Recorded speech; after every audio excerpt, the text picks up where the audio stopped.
Brigadier শাখা আমাদের শাখা হ্যাঁ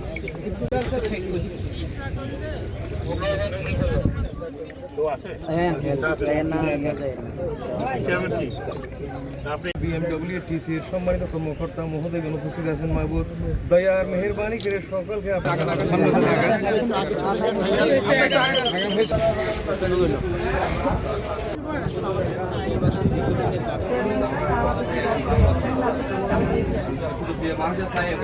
এবং এর সাথে শুধু ফেরি না, আপনারা জানেন যে কুতুবদিয়া প্রতিনিয়ত প্রতি মুহূর্তে ভেঙে যাচ্ছে।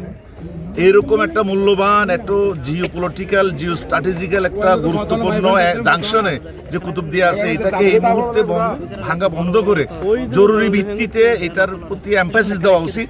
এবং এই এমফাসিসটা দেওয়ার জন্য এখানে অ্যাটেনশন কনসেন্ট্রেট করার জন্য মেনলি আমরা আসা শুধু ঢাকা থেকে, যাতে করে আমরা এই কুতুবদিয়াটাকে আর ভাঙতে দিতে চাই না। কুতুবদিয়ার মানুষ, কুতুবদিয়ার সম্পদ, কুতুবদিয়ার মেধা, এই মেধা সম্পদ এবং কন্ট্রিবিউশনটা আরও সাস্টেনেবল করার জন্য এই মুহূর্তে আমরা সি ট্রাক পেয়েছি। আমরা অসংখ্য ধন্যবাদ জানাচ্ছি। সেকেন্ড ক্যাটাগরিতে আমাদের জরুরি ভিত্তিতে আমাদেরকে ফেরিঘাট এবং ফেরি সহ পরবর্তীতে আমাদের কুতুবদিয়াকে আপনার এটা বেরিমাদের মাধ্যমে আবৃত করে সাস্টেনেবল বেরিমাদ দিয়ে এটাকে স্থায়ী একটা রূপ দিতে হবে।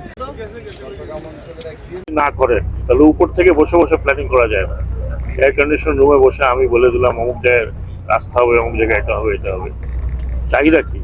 চাহিদা প্রয়োজন আছে। চাহিদা যাদের দরকার তারা যদি সার্ভিসটা না পায় তাহলে আমি মনে করি না দেশের ডেভেলপমেন্ট হয়েছে।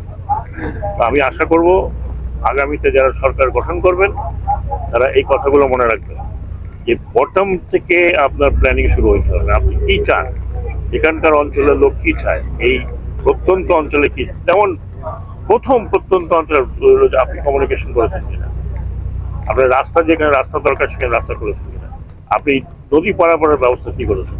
BIWTA, BIWTC, these are government organisation, তারা পাবলিক সার্ভিসের জন্য আছে। আপনারা যদি তাদেরকে ইউজ না করেন, ইউটিলাইজ না করেন, তাহলে এই অর্গানাইজেশনগুলোর থাকা না থাকার সমান। এরপর আমি আশা করব আমার এই বক্তব্যের মাধ্যমে যে অনেক দিনের প্রত্যাশা ছিল কুতুবদিয়ার লোকের, আজকে সেই প্রত্যাশা আশা করি কিছুটা হলেও প্রমাণ, হয়তো 100% হবে যখন আমরা আরো ইমপ্রুভ করতে পারবো। আর প্রত্যন্ত অঞ্চলের মিনিমাম যেটা যোগাযোগ ব্যবস্থা যদি না হয় তাহলে প্রত্যন্ত অঞ্চলের কোনো উন্নতি। আমি এখানে আজকের দিনটা আমার একটা স্মরণীয় মুহূর্ত। এই মুহূর্তের সাক্ষী হওয়ার জন্য আসলে আমি এখানে অপেক্ষা করতেছিলাম। আজকে আমরা যেখানে আমরা যে বাহির থেকে যারা চাকরি করতে আসি, যারা চাকরি করি, এখানে আমরা আসলে প্রতিনিয়ত এই যে পারাপারে ভোগান্তিতে পড়ি। আমরা মান্দাত্তা আমলের সেই নৌকা যুগে পারাপারের যে দুর্ভোগ, এই দুর্ভোগ থেকে আমরা কিছুটা হলে লাঘব হয়েছে সি ট্রাক প্রদানের মাধ্যমে।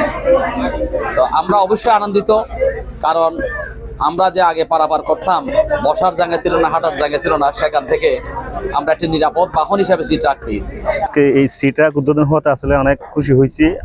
এটা আমি প্রায় ঘন্টা দেড়েক আগে থেকে এখানে চাকরিতে আসার জন্য করছি। এখানে দেখছি যে আপনাদের উদ্বোধন হচ্ছে, তো চিন্তা করলাম একবার ঐতিহাসিক ইভেন্টার সাক্ষ্য হয়ে যায়।